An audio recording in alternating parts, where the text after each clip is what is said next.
순천 중앙시장 골목은 해질 무렵이면 기름 냄새와 웃음소리로 가득 찼습니다. 좁은 통로 양쪽으로 늘어선 가게들 사이로 퇴근길 사람들이 저녁거리를 사들고 지나갔습니다.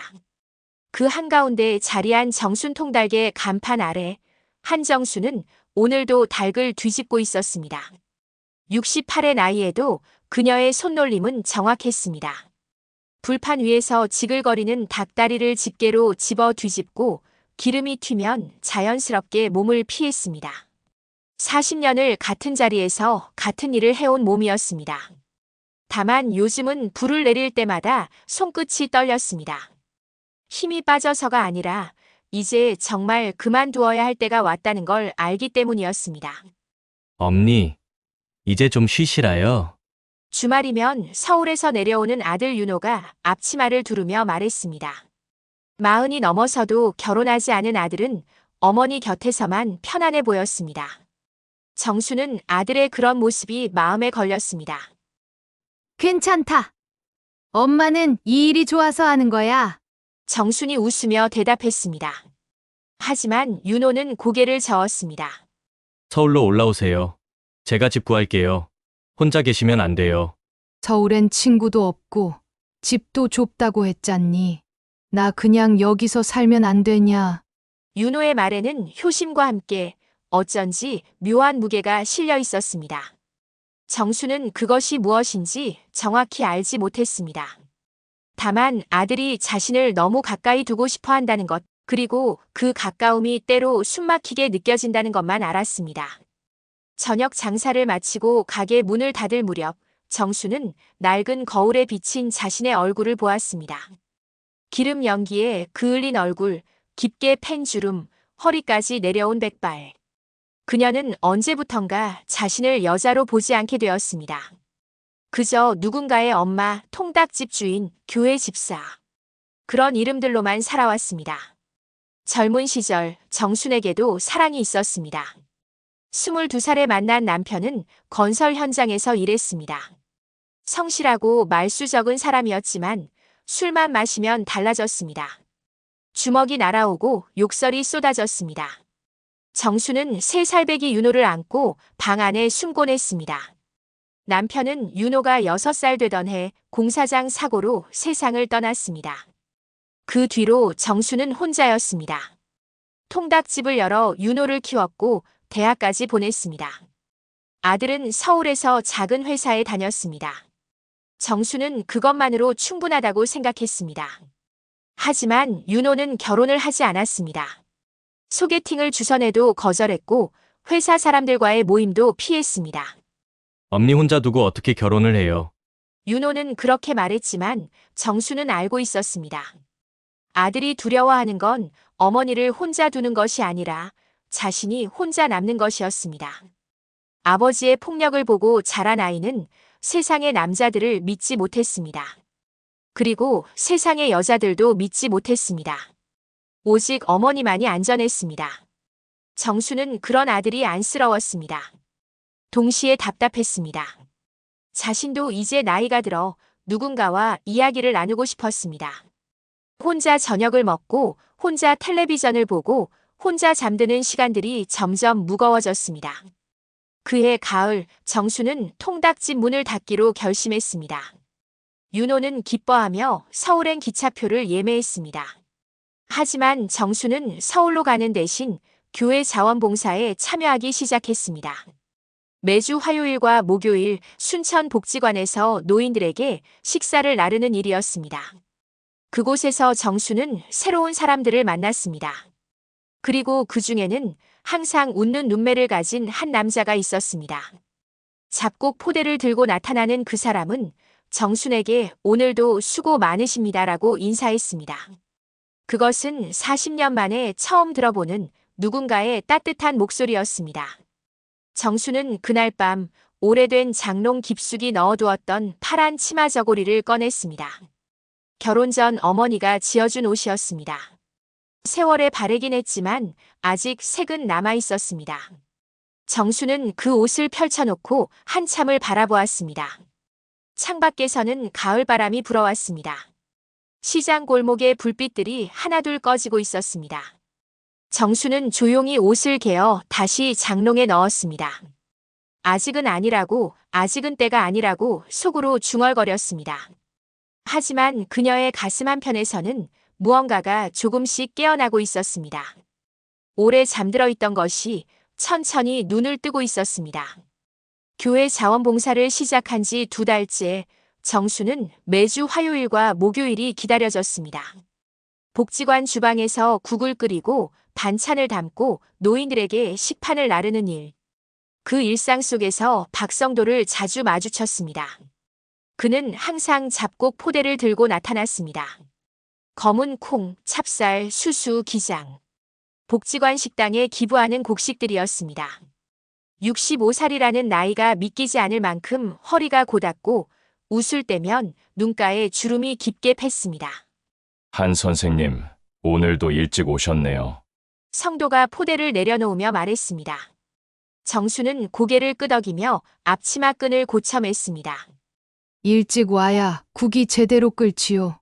순천 흙냄새가 좋아서 사업 시작했습니다. 여기 곡식들이 참 좋아요. 성도는 자주 그런 이야기를 했습니다.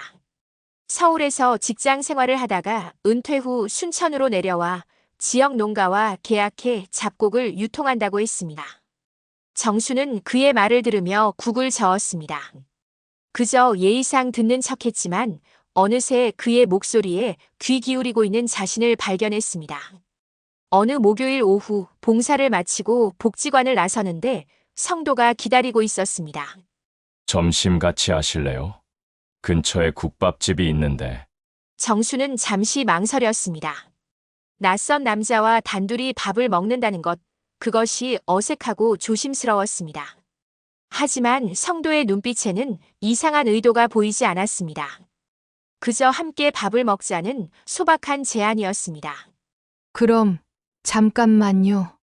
국밥집에서 둘은 마주 앉았습니다. 성도는 국밥을 먹으며 순천의 풍경에 대해 이야기했습니다. 순천만 갈대밭, 나간읍성, 조계산 자락. 정수는 평생 이곳에 살았지만 그런 곳들을 제대로 가본 적이 없었습니다. 통닭집을 지키느라 아들을 키우느라 시간이 없었습니다. 한 선생님은 여기서 태어나셨어요? 네. 평생 순천이에요. 시장 근처 작은 집에서 자랐지요. 그럼 순천의 사계절을 다 아시겠네요. 저는 이제 겨우 1년째라. 성도가 웃으며 말했습니다. 정순도 따라 웃었습니다. 오랜만에 느끼는 편안함이었습니다. 그 뒤로 둘은 가끔 함께 차를 마셨습니다. 복지관 근처 카페에서 혹은 순천만 산책로를 걸으며 정수는 윤호에게 이 사실을 말하지 않았습니다. 아들이 어떻게 반응할지 뻔했기 때문입니다. 어느 날 성도가 정순의 집 앞까지 바래다 주었습니다. 작은 단독주택, 마당에는 오래된 감나무 한 그루가 서 있었습니다. 감나무가 참 좋네요. 올해 감은 많이 열렸어요? 그럭저럭요. 혼자 먹기엔 많지요. 정순이 대답했습니다. 성도는 감나무를 올려다보다가 마당 한쪽에 걸린 빨랫줄을 보았습니다. 거기에는 파란 치마 저고리가 걸려 있었습니다.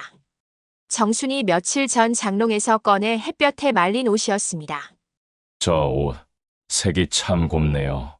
성도가 말했습니다. 정수는 순간 얼굴이 붉어졌습니다. 오래된 옷이에요. 결혼 전에 입던 거. 이 색, 한 선생님한테 잘 어울릴 것 같은데요. 다시 피어나야죠. 성도의 말이 이상하게 오래 남았습니다. 정수는 그날 밤 파란 치마 저고리를 바라보며 생각했습니다. 다시 피어난다는 것. 그것이 68의 나이에도 가능한 일일까? 주말에 윤호가 내려왔습니다. 아들은 어머니가 통닭집을 정리한 뒤 무얼 하는지 궁금해했습니다. 엄마, 요즘 뭐 하세요? 심심하진 않고? 복지관에서 봉사 좀 해. 괜찮더라. 혼자 하세요? 아는 사람 있어요? 윤호의 질문이 조금씩 구체적이었습니다. 정수는 무심한 척 대답했습니다. 교회 권사님들이랑 같이 하지. 다들 좋은 분들이야. 윤호는 고개를 끄덕였지만 뭔가 의심스러운 표정이었습니다. 정수는 아들의 그런 시선이 불편했습니다. 마치 자신이 감시당하는 것 같았습니다. 다음 주 화요일, 정수는 복지관에서 성도를 만났습니다. 그는 평소처럼 잡곡 포대를 들고 왔지만 표정이 밝았습니다. 한 선생님, 좋은 소식 있어요. 인천항에 새 물류 창고를 계약했습니다. 이제 수출도 시작할 수 있을 것 같아요. 그래요? 잘 됐네요. 정순이 웃으며 대답했습니다. 성도는 신이 나서 계획을 설명했습니다. 국내 잡곡을 동남아시아로 수출하고 유기농 인증을 받아 프리미엄 브랜드로 키우겠다고. 정수는 그의 이야기를 들으며 고개를 끄덕였습니다. 하지만 어딘가 모르게 불안한 느낌이 들었습니다. 구체적인 회사 이름도 사무실 위치도 성도는 자세히 말하지 않았습니다. 며칠 뒤 윤호가 갑자기 순천으로 내려왔습니다. 평일 저녁 약속도 없이 나타난 아들의 얼굴은 굳어 있었습니다. 엄마, 그 사람 누구예요? 무슨 사람?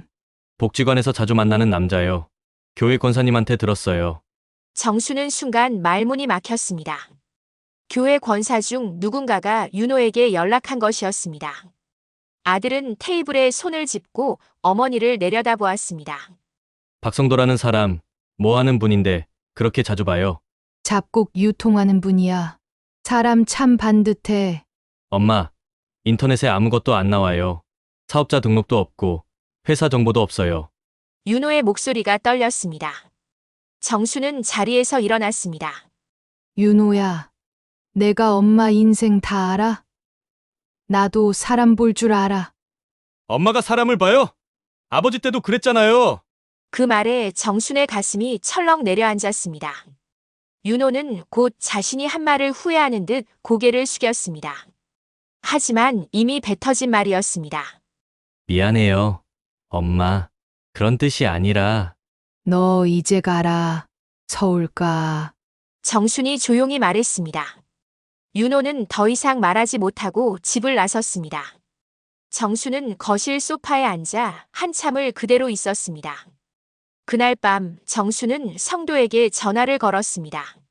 성도 씨, 혹시 회사 주소 좀 알 수 있을까요? 아들이 궁금해해서. 전화 너머 성도의 목소리가 잠시 머뭇거렸습니다. 아, 그게 지금은 창고만 있고 사무실은 따로 없어요. 물류 중심이라. 그럼 사업자 등록증 같은 거라도. 한 선생님, 저 믿으시잖아요. 곧 다 정리돼요. 조금만 기다려주세요. 정수는 전화를 끊었습니다. 가슴 한편이 무거웠습니다. 윤호의 말이 계속 맴돌았습니다. 사업자 등록도 없다. 회사 정보도 없다. 정수는 창밖을 바라보았습니다. 마당의 감나무가 어둠 속에서 흔들리고 있었습니다. 그리고 그 옆에 파란 치마 저고리가 빨랫줄에 걸린 채 바람에 펄럭이고 있었습니다. 그 옷이 갑자기 너무 낯설게 보였습니다. 마치 자신이 아닌 다른 누군가의 옷처럼.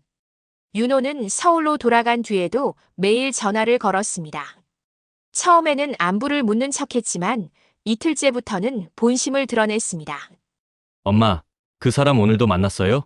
윤호야, 엄마 이래 왜 이래?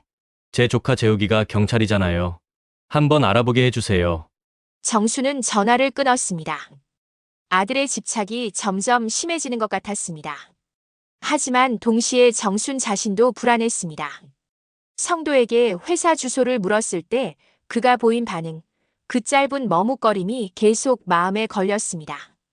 일주일 뒤 정수는 성도를 만났습니다. 복지관이 아닌 순천만 산책로에 서였습니다. 갈대가 바람에 흔들리는 풍경 속에서 둘은 천천히 걸었습니다. 한 선생님, 저한테 물어보고 싶은 거 있으시죠? 성도가 먼저 말을 꺼냈습니다. 정수는 잠시 망설이다가 고개를 끄덕였습니다. 사업이 잘 되고 있는 건가요? 아들이 자꾸 걱정해서. 아드님이 절 못 믿는 것 같네요. 성도가 쓸쓸하게 웃었습니다. 정수는 그의 표정을 살폈습니다. 서운함이 섞인 얼굴이었습니다. 그런 게 아니라 요즘 세상에 사기꾼이 많다고. 한 선생님은 저를 어떻게 보세요? 사기꾼 같아요? 성도의 질문에 정수는 대답하지 못했습니다. 사실 그녀도 확신이 없었습니다. 성도는 친절했고 배려심이 있었고 함께 있으면 편안했습니다. 하지만 그것만으로 사람을 믿어도 되는 걸까? 저는 잘 모르겠어요. 다만 아들 말도 무시할 수는 없어서 성도는 한숨을 쉬었습니다. 그리고 정순의 손을 잡았습니다. 알겠습니다. 제가 증명해 드릴게요. 다음 주에 인천항 창고 보여드릴게요. 직접 보시면 안심하실 거예요. 정수는 고개를 끄덕였습니다. 하지만 손을 잡힌 채로 있는 것이 불편했습니다. 그녀는 조심스럽게 손을 빼냈습니다. 그날 밤 정수는 교회 권사 김영자에게 전화했습니다. 영자는 정순보다 5살 많았고 순천에서 부동산 중개업을 오래 해온 사람이었습니다. 영자 권사님, 혹시 박성도라는 분 아세요? 아, 그 잡곡 유통하신다는 분? 나도 복지관에서 몇 번 봤지. 왜? 그분이 순천에서 사업한다는데 사무실이 어딘지 아세요? 전화 너머로 영자의 목소리가 낮아졌습니다. 정순아, 너 혹시 그 사람이랑 아니에요. 그냥 아들이 궁금해해서. 내가 알아볼게. 사업자 등록 같은 거 확인해 보면 알겠지. 이틀 뒤 영자에게서 전화가 왔습니다. 정순아, 순천에 박성도 이름으로 된 사업자 등록 없어. 인천에도 찾아봤는데 없더라. 정순의 손에서 전화기가 미끄러질 뻔했습니다. 그럼 사업을 안 하는 건가요? 모르지. 개인 거래로만 하는 건지 아니면 영자는 말을 흐렸습니다. 정수는 가슴이 답답했습니다. 그 주말 윤호가 다시 순천으로 내려왔습니다. 이번에는 조카 재욱도 함께였습니다. 재욱은 35살의 순경으로 순천 경찰서에서 근무하고 있었습니다. 이모, 이거 봐주세요. 재욱이 태블릿을 꺼내 화면을 보여주었습니다. 거기에는 인천항 주변 물류창고들의 명단이 있었습니다. 박성도 이름으로 계약된 창고가 없어요. 제가 인천 쪽 동료한테 부탁해서 확인했어요. 정수는 화면을 물끄러미 바라보았습니다. 윤호가 어머니 옆에 앉았습니다. 엄마, 그 사람 이상해요. 경찰 조사까지 필요한 건 아니지만 적어도 조심해야 해요. 너희들이 잘못 안 거 아니냐? 정순이 말했지만 목소리에 힘이 없었습니다. 윤호는 어머니의 손을 잡았습니다. 엄마, 제가 과하게 구는 거 알아요. 근데 엄마가 다치는 건 못 봐요. 그날 밤 정수는 혼자 거실에 앉아 있었습니다. 윤호와 재욱은 근처 모텔에서 묵기로 했습니다. 정수는 핸드폰을 들었다 놓았다를 반복했습니다. 성도에게 전화해서 물어봐야 할까? 아니면 그냥 만나지 말아야 할까? 그때 핸드폰이 울렸습니다. 성도였습니다. 한 선생님, 다음 주 수요일에 인천 가실 수 있어요. 제가 차로 모셔다 드릴게요. 정수는 숨을 깊이 들이쉬었습니다. 성도 씨, 제가 한 가지 물어봐도 될까요? 네, 뭐든지요. 사업자 등록이 정말 없는 건가요? 전화 너머가 잠시 조용했습니다. 그리고 성도의 목소리가 들려왔습니다. 평소와 달리 낮고 무거운 목소리였습니다. 한 선생님, 제가 설명드릴게요. 직접 만나서. 지금 말해주세요. 복잡해요. 세무 문제 때문에 일단 개인 명의로. 성도 씨, 정순이 말을 끊었습니다. 저는 통닭집을 40년 했어요. 세무서 신고 한 번도 안 빠뜨린 적 없고요. 복잡하다는 말 믿기 어렵네요. 전화 너머로 성도의 한숨이 들렸습니다. 한 선생님, 저를 못 믿으시는 거예요? 못 믿는 게 아니라 확인하고 싶은 거예요. 그럼 수요일에 만나요. 제가 다 보여드릴게요. 전화를 끊고 정수는 창밖을 바라보았습니다. 마당의 감나무 아래 파란 치마 저고리가 여전히 빨랫줄에 걸려 있었습니다. 보름째 그대로였습니다. 정수는 그 옷을 거두어 드려야겠다고 생각했습니다. 다음 날 아침 윤호가 일찍 찾아왔습니다. 엄마, 저 오늘 회사 휴가 냈어요. 같이 있어줄게요. 윤호야, 너는 내일이나 해. 엄마 일은 엄마가 알아서 할게. 엄마, 제발요. 저 불안해서 못 살겠어요. 윤호의 목소리가 떨렸습니다. 정수는 아들의 얼굴을 보았습니다. 40이 넘은 남자의 얼굴에 6살 아이의 표정이 겹쳐 보였습니다. 아버지의 주먹을 피해 방 안에 숨던 그 아이. 윤호야, 너 병원 가봐야 하는 거 아니냐? 정순이 조심스럽게 말했습니다. 윤호는 고개를 저었습니다. 저 안 아파요. 그냥 엄마가 걱정돼서 그래요. 이게 정상이 아니란다. 엄마도, 너도 힘들잖니? 윤호는 대답하지 않았습니다. 다만 테이블에 앉아 손으로 얼굴을 감쌌습니다. 정수는 아들의 등을 쓰다듬었습니다. 우리 같이 병원 가자. 상담이라도 받아보자. 엄마가 그 사람 안 만나면 제가 병원 갈게요. 윤호가 고개를 들었습니다. 정수는 아들의 눈을 보았습니다. 그 눈에는 애원과 협박이 동시에 들어 있었습니다. 그건 거래가 아니다. 윤호야, 그럼 뭐예요? 엄마는 그 남자 때문에 저를 버리는 거예요? 정수는 더 이상 말하지 않았습니다. 아들과 대화하는 것이 소용없다는 걸 깨달았습니다. 윤호는 이미 합리적인 대화가 불가능한 상태였습니다. 그날 오후 정수는 혼자 마당에 나갔습니다. 빨랫줄에 걸린 파란 치마 저고리를 내렸습니다. 옷은 보름 동안 바람을 맞아 뻣뻣하게 굳어 있었습니다. 정수는 그 옷을 개어 장롱 깊숙이 넣었습니다. 그리고 성도에게 문자를 보냈습니다. 수요일, 인천 가겠습니다. 시간 알려주세요. 답장은 금방 왔습니다. 오전 10시에 모시러 갈게요. 한 선생님, 감사합니다. 정수는 핸드폰을 내려놓았습니다. 그녀는 이번이 마지막 기회라고 생각했습니다. 성도가 정말 사업을 하고 있다면 그와의 관계를 이어갈 수 있을 것입니다. 하지만 아니라면 깔끔하게 정리해야 했습니다. 창밖으로 해가 지고 있었습니다. 감나무의 그림자가 길게 드리워졌습니다.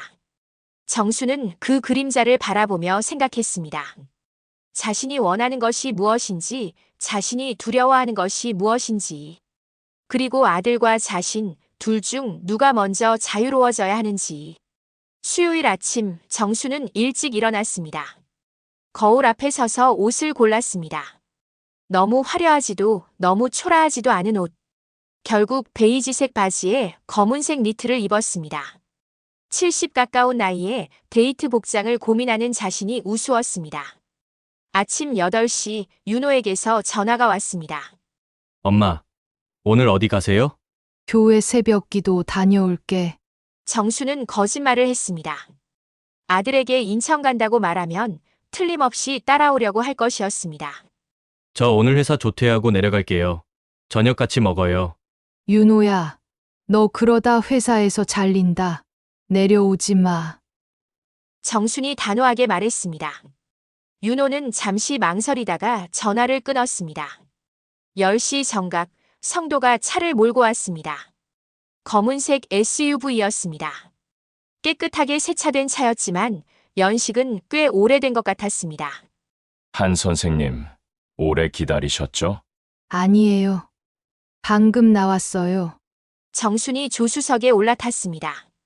차 안에는 은은한 방향제 냄새가 났습니다. 성도는 내비게이션에 인천항을 입력했습니다. 2시간 반 정도 걸릴 거예요. 불편하시면 말씀하세요. 괜찮아요. 차가 출발했습니다. 순천을 벗어나 고속도로에 진입했습니다.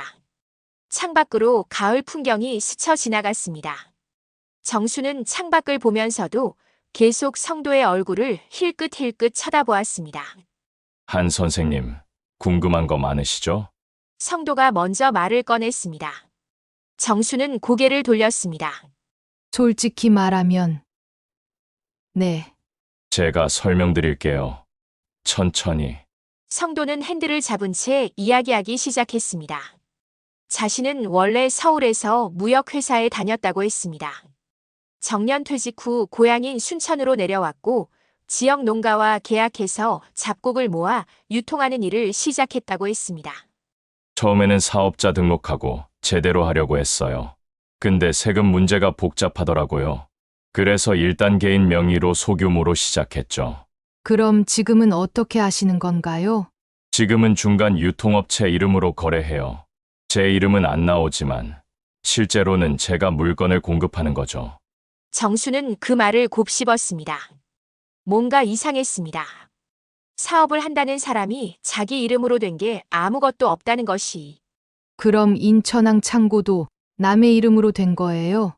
성도가 잠시 말을 멈췄습니다. 고속도로 위를 차들이 빠르게 지나갔습니다. 네. 동업자 이름으로 되어 있어요. 제가 투자했지만 명의는 그쪽이에요. 왜요? 한 선생님, 사업이라는 게 복잡해요. 다 설명하기 어렵지만 저를 믿어주시면 안 될까요? 정수는 대답하지 않았습니다. 믿음을 강요하는 사람은 믿기 어렵다는 걸 그녀는 알고 있었습니다. 휴게소에 들렀습니다. 화장실을 다녀온 정수는 성도가 누군가와 통화하는 걸 보았습니다. 조금 떨어진 곳에서 낮은 목소리로 말하고 있었습니다. 정순이 다가가자 성도는 급히 전화를 끊었습니다. 동업자한테 연락했어요. 오늘 창고에 계실 거래요. 그래요. 둘은 다시 차에 올랐습니다. 정수는 핸드백 안에서 핸드폰을 꺼냈습니다. 윤호에게서 문자가 와 있었습니다. 엄마, 새벽 기도 끝났으면 연락 좀 해요. 걱정돼요. 정수는 답장을 보냈습니다. 괜찮다. 오늘 권사님이랑 광양 다녀올게. 또 거짓말이었습니다. 정수는 핸드폰을 가방에 넣으며 한숨을 쉬었습니다. 자신이 왜 이렇게까지 숨기며 여기까지 왔는지 모르겠었습니다. 인천항에 도착한 건 오후 1시였습니다. 바다 냄새가 났습니다. 컨테이너들이 쌓여있는 항구 풍경이 낯설었습니다. 성도는 차를 항구 안쪽으로 몰았습니다. 저기가 창고예요. 성도가 가리킨 곳은 낡은 철제 건물이었습니다. A-17 창고라는 표지판이 붙어 있었습니다. 주변에는 비슷한 창고들이 즐비했습니다. 차에서 내렸습니다. 성도가 창고 문 앞으로 걸어갔습니다. 정순도 따라갔습니다. 성도가 문을 열려고 했는데 잠겨 있었습니다. 이상하네. 열쇠가 안 맞아요. 성도가 당황한 표정으로 핸드폰을 꺼냈습니다. 누군가에게 전화를 걸었지만 받지 않았습니다. 동업자가 전화를 안 받네요. 잠깐만 기다려주세요. 정수는 창고 주변을 둘러보았습니다. 창문으로 안을 들여다보려 했지만 먼지가 잔뜩 낀 유리창 너머로는 아무것도 보이지 않았습니다. 성도 씨, 정순이 불렀습니다. 성도가 돌아봤습니다. 여기 정말 당신 창고 맞아요? 네, 맞아요. 동업자가 열쇠를 바꿨나 봐요. 그때였습니다. 옆 창고에서 작업복을 입은 남자가 나왔습니다. 50대쯤 되어 보였습니다. 저기요. 혹시 A-17 창고 주인 아세요? 정순이 물었습니다.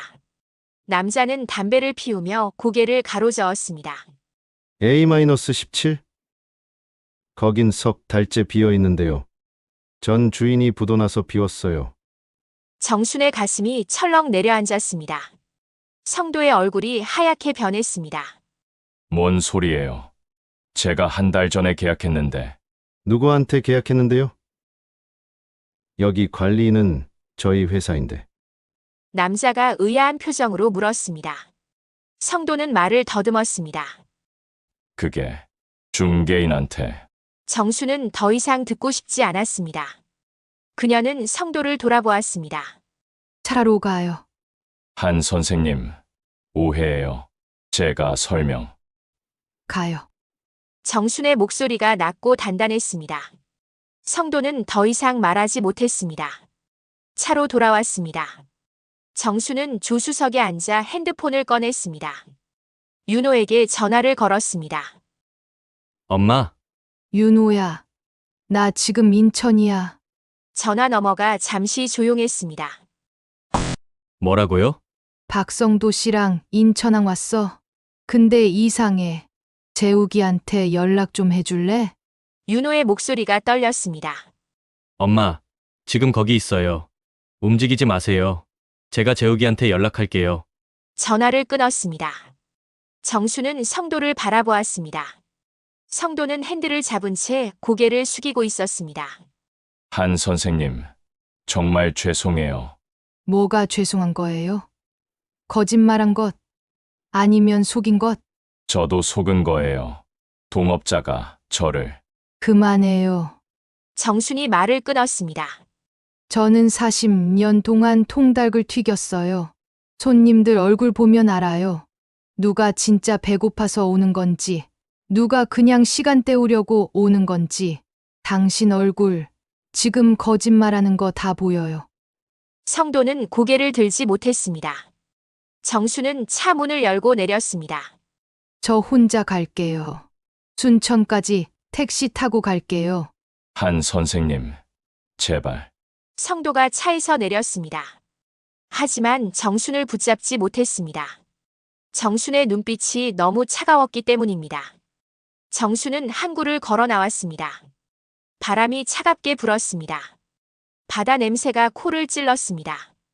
그녀는 걸으면서 생각했습니다. 자신이 바보였다고.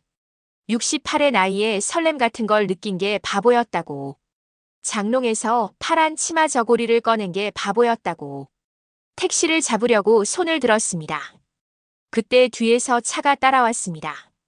성도의 차였습니다. 성도가 창문을 내리고 소리쳤습니다. 한 선생님, 제발 타세요. 제가 바래다 드릴게요. 정수는 고개를 저었습니다. 그리고 걸음을 멈추지 않았습니다. 바로 그때 경찰차 한 대가 빠르게 다가왔습니다. 사이렌이 울렸습니다. 차가 성도의 차 앞을 막아섰습니다. 경찰관 2명이 내렸습니다. 박성도 씨 맞습니까? 정수는 그 자리에 멈춰 섰습니다. 멀리서 그 장면을 지켜보았습니다. 성도가 차에서 내렸습니다. 경찰관 1명이 무언가를 보여주었습니다. 영장인 것 같았습니다. 마약류관리법 위반 혐의로 긴급 체포하겠습니다. 그 말이 바람을 타고 정순의 귀에 들렸습니다. 정순은 그 자리에 주저앉을 것 같았습니다. 다리에 힘이 풀렸습니다. 멀리서 성도가 고개를 돌려 정순을 봤습니다. 그의 얼굴에는 미안함과 체념이 섞여 있었습니다. 한 선생님, 정말 죄송합니다. 그의 마지막 말이 바람에 흩어졌습니다. 정수는 주저앉아 하늘을 올려다보았습니다. 구름이 빠르게 흘러가고 있었습니다.